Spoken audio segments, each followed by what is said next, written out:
As they represent our state and defend our country, we owe them our deepest gratitude. And two of our brave service members are here tonight, Colonel Alice Clark and Chief Warrant Officer Amber Burgess. Thank you for your service.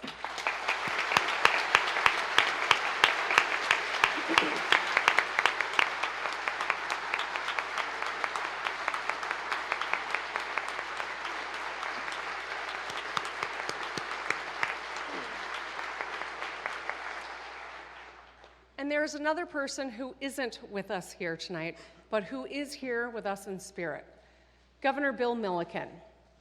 You know, he didn't just leave a legacy, he lived a legacy. And the reason is simple. Governor Milliken brought people together. He was a passionate moderate, back in the days when that wasn't an oxymoron. He knew the real enemy wasn't on the other side of the aisle. The real enemy was doing nothing.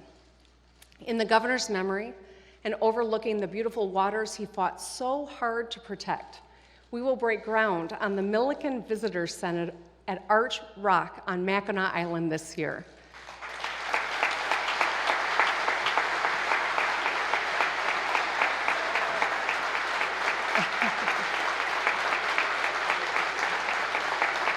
In your district.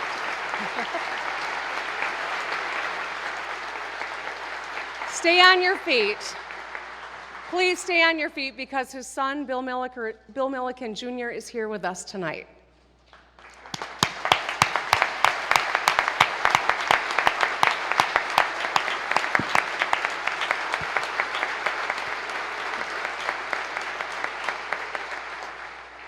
Governor Milliken's commitment to action is still relevant today, perhaps especially today.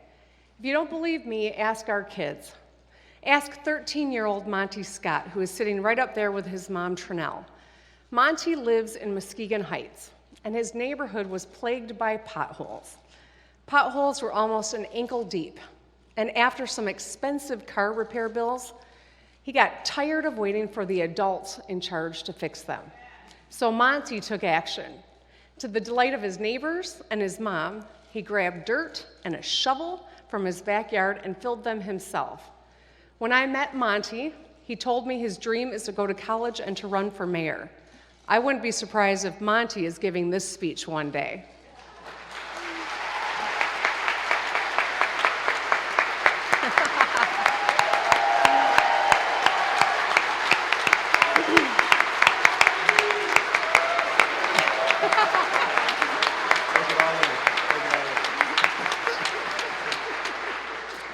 You can already see he's got the personality for politics, right?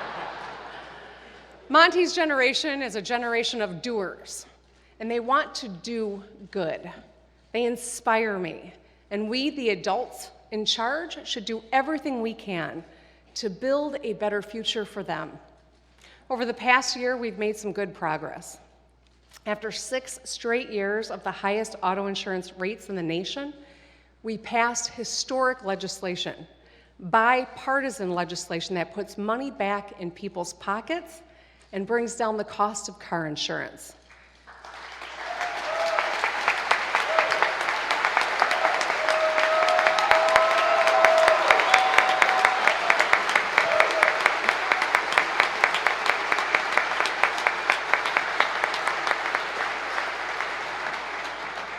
In doing so, we preserved quality coverage options, we strengthened consumer protections, and most importantly, ensured an average rate reduction for the next 8 years. And this has already resulted in the Michigan Catastrophic Claims Association lowering its fees, which will save drivers at least $120 per car this year. That's progress.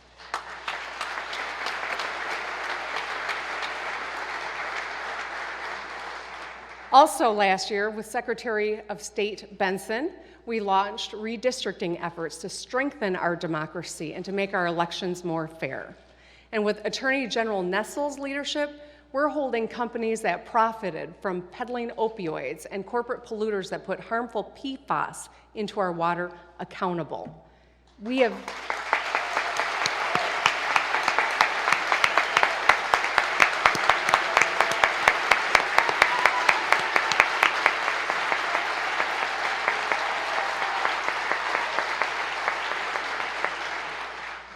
we've made meaningful criminal justice reforms too. We have a new law that will raise the age for juvenile offenders from 17 to 18. And last year, Lieutenant Governor Gilchrist and Chief Justice McCormick co-chaired a bipartisan task force focused on our county jails. It will help make us real reforms in our criminal justice system. And by the way, last year, Garland became the first African-American lieutenant governor in our state's history to sign a bill into law.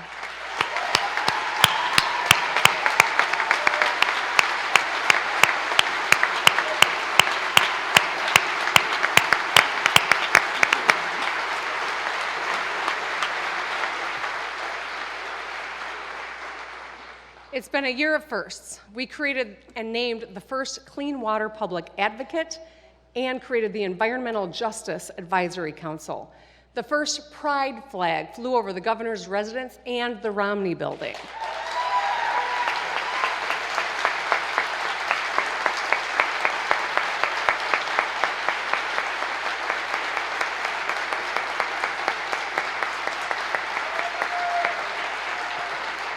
I hosted the first Diwali celebration and iftar dinner during the month of Ramadan at the residence.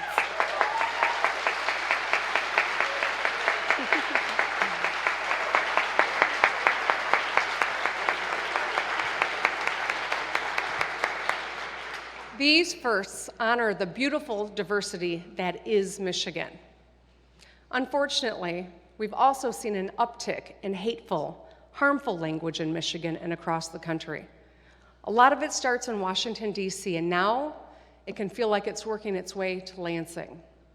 Whether it is misogyny in the workplace or it is threats of violence online, it is unacceptable.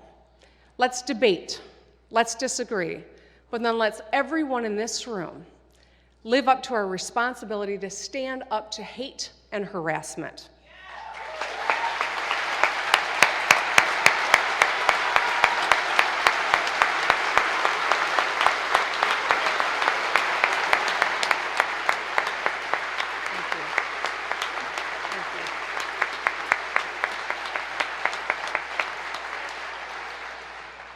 Remember that our children are watching. In Michigan, diversity is our strength. Doing is our strength. So my friends, thank you, Representative. So my friends, what are we going to do in 2020? Well, I say let's take a cue from Monty and dig right in. Anyone watching the national debate right now has heard a lot of talk about plans. Well, when it comes to tackling Michigan's problems, I have got a plan A and a plan B. Plan A was simple. It was in my budget last year. When I spoke to you then, I told you I was rolling up my sleeves and ready to work with anyone who's interested in solving problems. I still am. But we can't afford to wait. Over this year, I made tough decisions that didn't make some of my friends happy, and it was not easy. But leadership requires tough choices. Leadership means coming together around a significant problem and working through it. And sometimes we don't make our friends happy. I had hoped that the legislative Republicans would follow suit on other tough issues in order to move Michigan forward together. They haven't, but I am still hopeful. Michiganders are hard-working people. They expect results. They deserve leaders who will work hard and get things done. They won't accept excuses, and neither will I. I am not here to play games.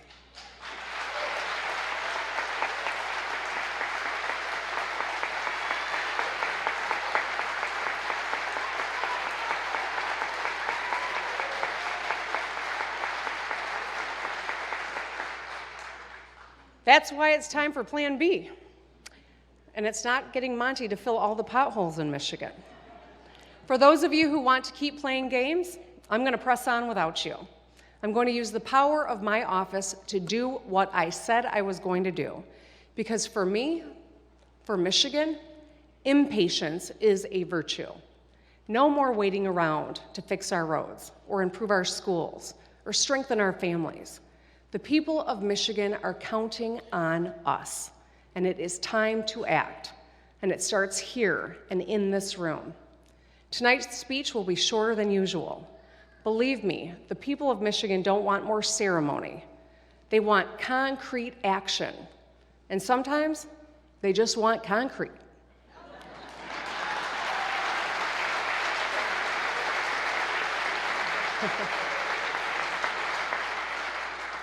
I'll follow up more on a variety of topics, including critical issues like drinking water and climate change throughout the year.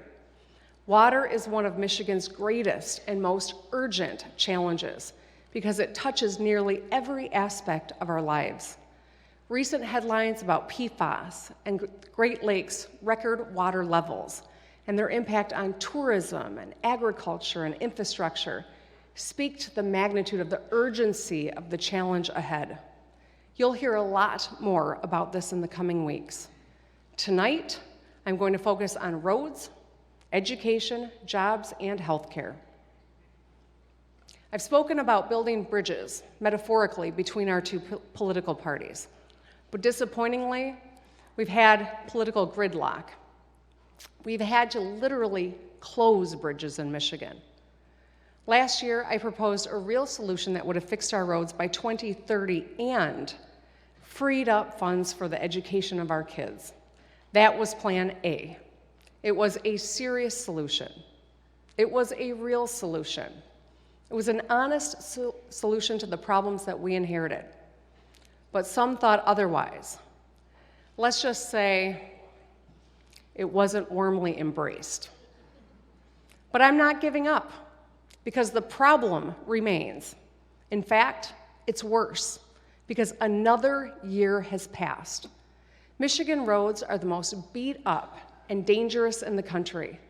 Michigan families pay more than $600 a year in car repairs. Cracked windshields, blown tires, busted rims. That's money that could go into your child care budget, or your retirement fund, or rent. And it's also bad for business. We can't ask business to invest in Michigan if we refuse to invest in ourselves. And we can't protect public safety if our roads put people in danger. Inaction is not an option. When I introduced my proposal, I said I was happy to consider alternative solutions. But no one came up with any, at least not serious ones. Diverting money from teacher pension system to fill some potholes? Come on. Selling bridges? Not serious. And letting roads turn back into gravel? I don't think so. Any proposal that creates more problems than it solves is not a serious solution.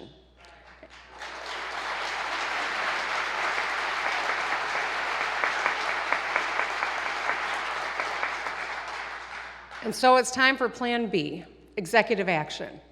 Tomorrow I will ask the State Transportation Commission to issue state road bonds so we can start fixing the roads now. My Rebuilding Michigan plan is financed without an increase at the gas pump, and it will do three things: save time, save money, and save lives.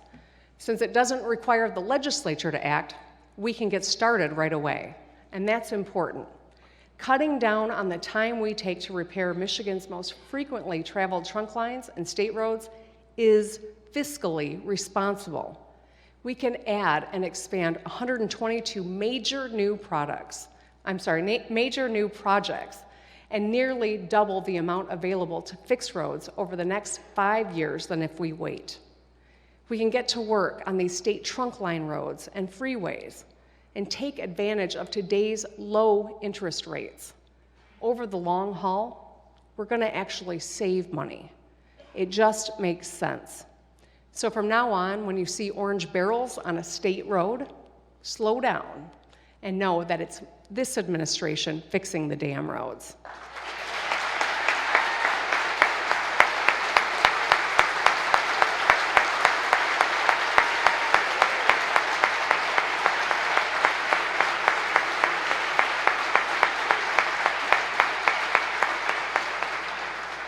But let me be clear, these new projects will only address the worst of our most highly traveled state roads. We still need the legislature to come up with a real, long-term solution to fix the roads.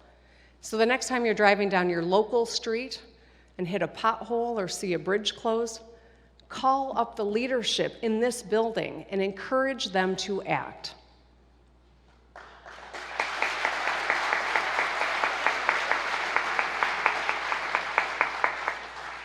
A long-term infrastructure fix isn't the only solution for the hardworking people of Michigan that we need. Michigan has boasted 10 straight years of economic growth, but Michiganders aren't all sharing in it. And at a historically low unemployment rate, many people are still struggling to get ahead. Some are underskilled, some are overworked, some are underpaid, and we're doing something about that. Since I took office, we announced nearly 11,000 new auto jobs. That's 5 times more than the previous year and the most ever announced in a single year in the history of the MEDC.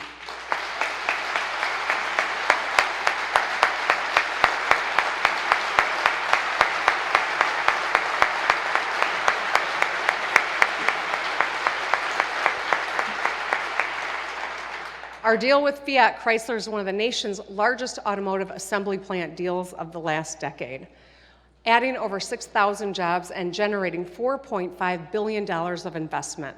And for the first time in 30 years, the opening of a new assembly plant in Detroit.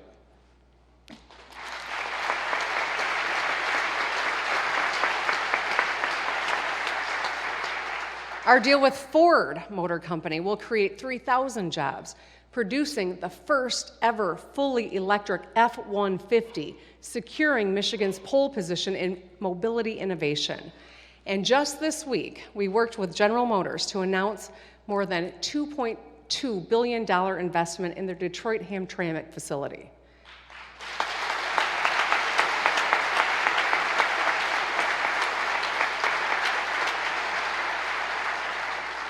I know you remember a year ago that plant was on the closure list, and now we're adding 2,000 new jobs for Michiganders.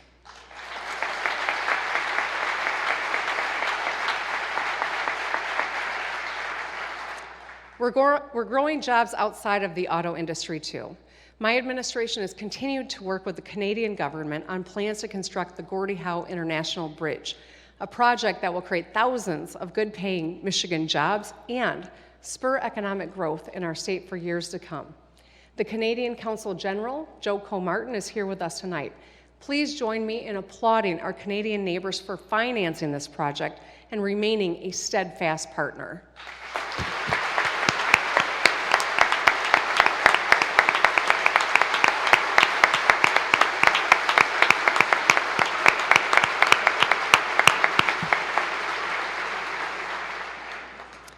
But the truth is that many Michigan residents have a job. The problem is many have to have more than one. And 43% of our neighbors cannot afford basic expenses like food and housing. That means on a block with 5 families, at least 2 of those families are barely getting by. Michiganders need stability and better pay so we can save more. We should be able to take time off when our kids are born and afford childcare when we're ready to go back to work. We need employers who invest in a strong workforce. Take overtime protections. When I was growing up, if you worked more than 40 hours a week, you were paid overtime. It was that simple. It should still be that simple. If you're working extra hours, sacrificing time with your loved ones on behalf of your employer, you deserve to get paid for that.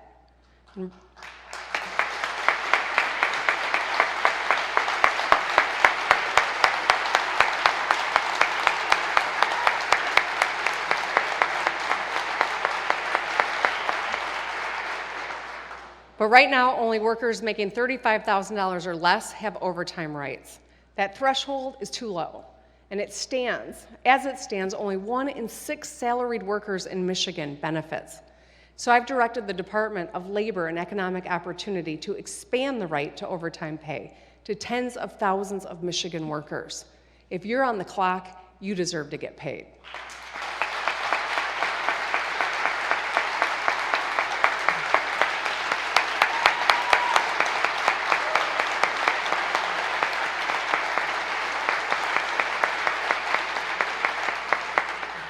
We're also cracking down on companies that misclassify their employees to shortchange them on payday.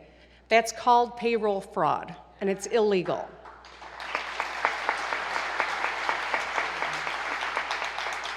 So while most of our employers do right by their employees, there are some that don't, and I am determined to make sure the hardworking people of Michigan are respected. Thank you.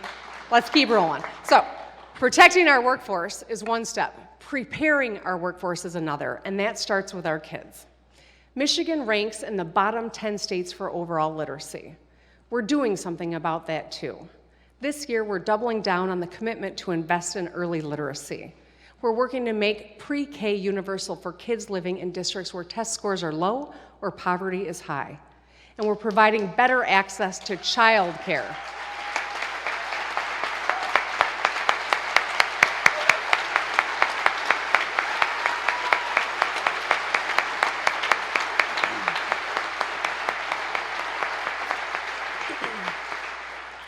And we're providing better access to childcare for parents who are in school or working full-time.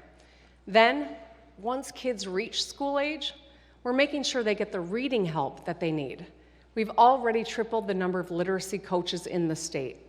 The next step is to have the literacy coaches train the educators to better identify and support struggling readers. You'll hear more about this next week when we present the budget. We're also partnering with the Community Foundation of Greater Flint, the Skillman Foundation, the Battle Creek Community Foundation, and others to help families navigate the third grade reading laws signed by my predecessor.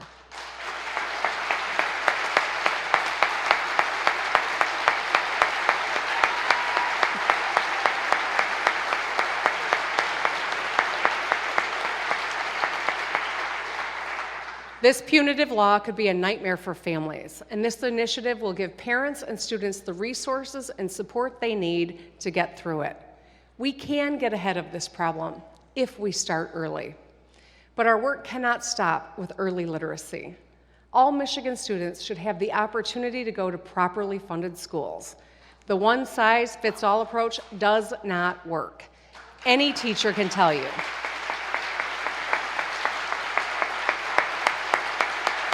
Thank you.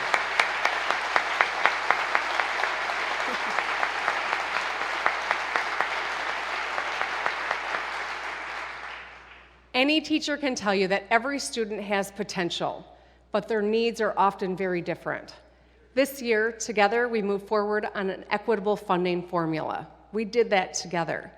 And equitable funding is essential to meeting the needs of our at-risk students and students with special needs, ensuring that every child gets the skills to graduate and succeed in our workforce.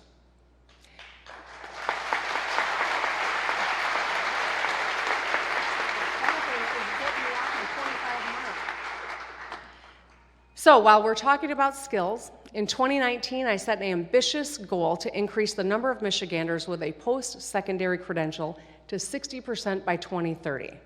To get there, there's bipartisan legislation called Michigan Reconnect that will provide tuition-free skills training and degree programs for adults. To the champions of these bills, Senators Horn and Ananek, Representatives Frederick, Kennedy, and Anthony, thank you. Now let's get this proposal passed and to my desk.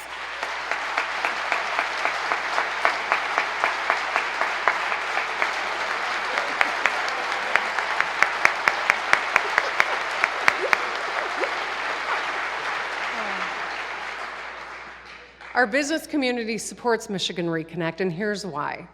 We have over 100,000 in-demand jobs to fill. These are good-paying jobs in construction and IT and advanced manufacturing, but they demand specialized skills training. Meeting our goal and filling these jobs depends on more than just passing a bill. It depends on our young people.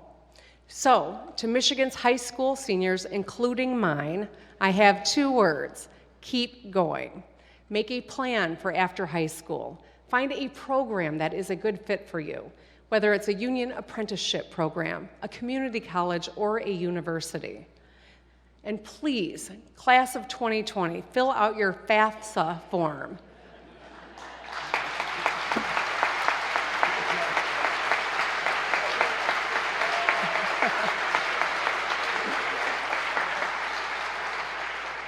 My kids are laughing at me because they know I have a hard time saying that word.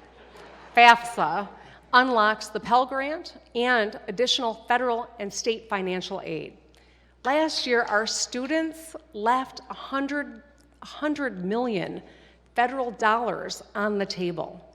We cannot make that mistake again. So I've launched the Governor's FAFSA Challenge. The high schools in Michigan with the highest completion rates can earn prizes, and the top school will take home $10,000. So parents and counselors, tell your students, tell your friends, filling out this form is important for your future. Everyone deserves a path to post-secondary success.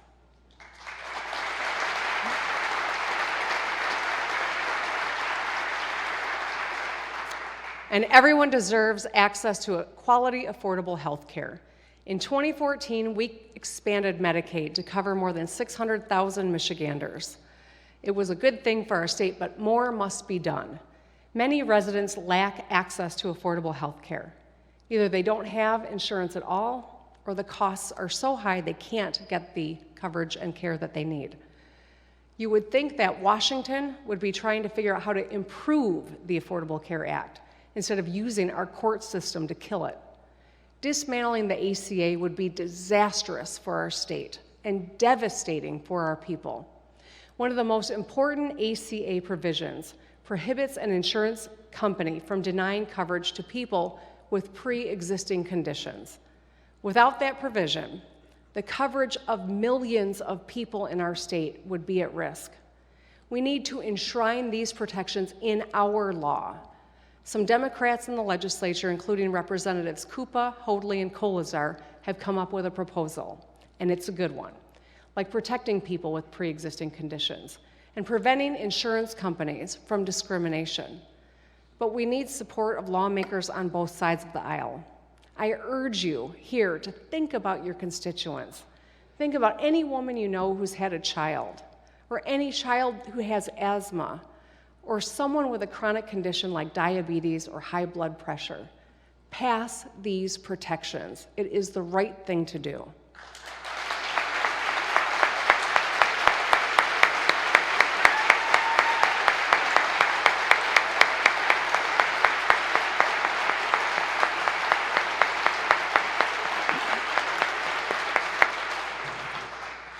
And we need to prevent health crises too. And on that front, we've made a lot of progress. We've helped more people struggling with substance use disorders and mental health issues to get the support they need. I signed bipartisan legislation that protects more than 83,000 Michigan residents' access to mental health services. And we're helping Michiganders struggling with opioid use disorder. Opioid deaths in our state have nearly tripled in the last decade. I set a goal and harnessed resources to cut the number of opioid deaths in half over the next 5 years. In the coming months, I will create a task force that will focus on prescription drug transparency and lowering costs.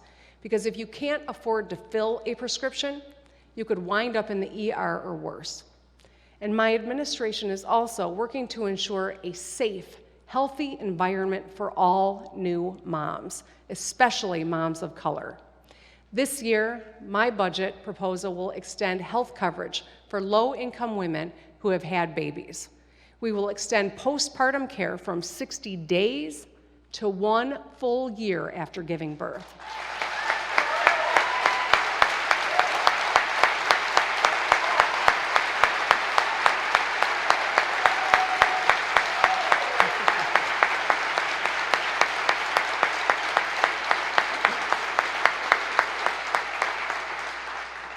Move up a woman's first postpartum visit to within 3 weeks, with a comprehensive visit within 12 weeks. This will help new moms heal and work through postpartum depression and anxiety after giving birth. We'll let a woman choose her birth control that works for her.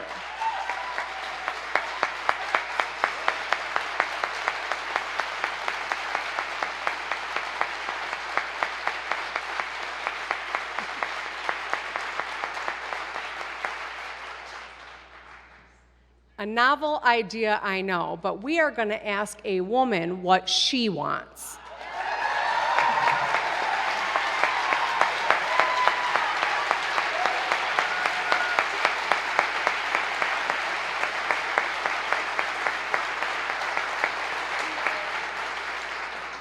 We will ensure she can get it in one visit, and we will provide coverage for it. We'll increase access to treatment for substance addiction and mental health services that work for moms. And we will expand access to home visiting programs.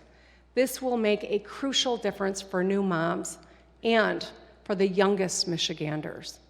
We'll make an intensive effort to eliminate the disparities in care for new moms of color especially, because right now, Black women in Michigan are 3 times more likely than white women to die of pregnancy-related causes. That is a staggering disparity. So I'm working with Michigan's medical community to address it. I've enlisted the help of the new CEO of Detroit Medical Center, Dr. Audrey Gregory, and I've asked our medical partners and universities to incorporate implicit bias training into the curriculum.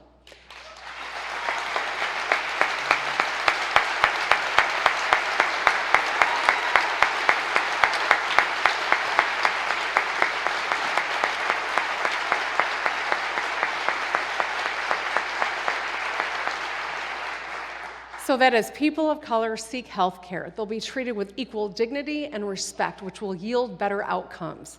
Dr. Randolph Rash, the Dean of the Michigan State University College of Nursing, who is here tonight, will head up this effort. Both Dr. Gregory and Dr. Rash are up here in the gallery with us tonight.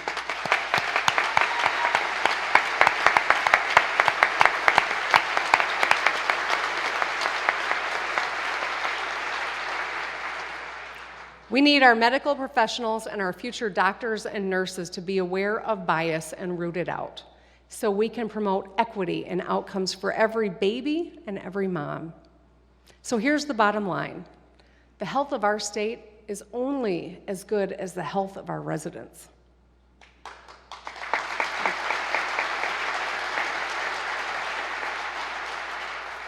I want to end where I began. Impatience is a virtue. Sure, it's good to be patient when you're waiting in the line at the grocery store, or when you're on the phone with customer service, or when you're a Lions fan.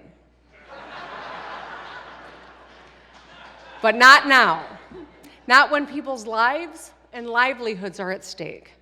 Not here in a state that faces challenges from pocketbooks to potholes, where our road conditions prove that waiting to act only makes things worse. In 2020, in Michigan, we can afford to be a little impatient. We need to be a little impatient. In the blink of an eye, my daughters will be off to college and then joining the workforce. And the same goes for Monty and for all our kids.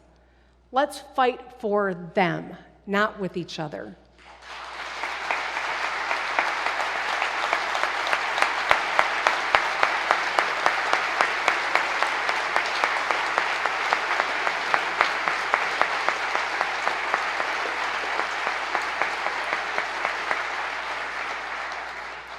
Let's show them what is possible. The people of Michigan are on the move, and it's time for Lansing to catch up. It's time for action. Let's get to work, and let's move some dirt. Thank you.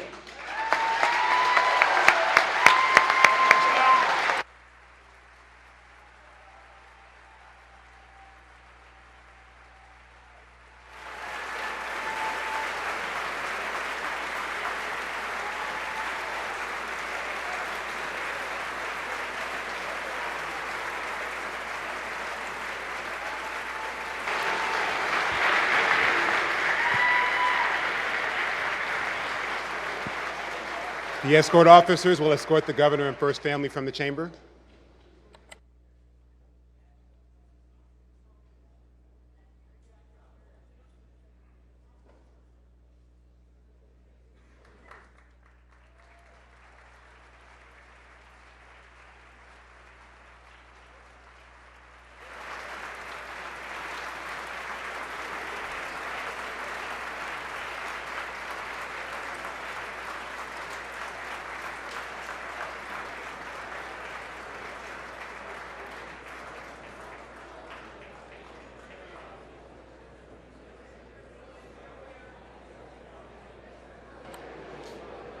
The escort officers will escort the state officers, the judges of the Court of Appeals, and the justices of the Supreme Court from the chamber.